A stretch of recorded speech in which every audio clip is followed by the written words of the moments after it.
Rünümori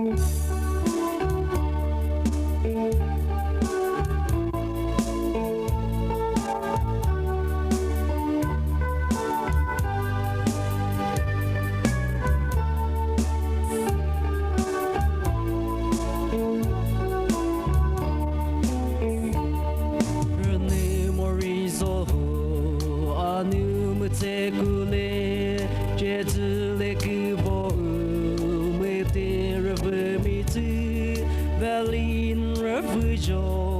puti shopi mole Trendi miko ngopi arotole Rünümori zole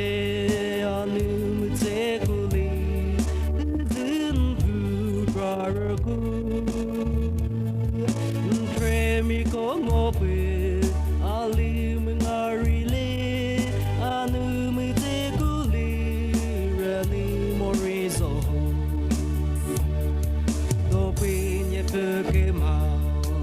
persvetise kitremikene putin ratio pelikeliyo kisho de samoru Tisukiyukimha nori ratalule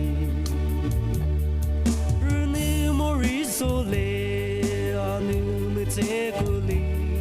Tiso tizin kudrarku Tremiko ngopi alim ngarile anu Mütsekulü Rünümori zole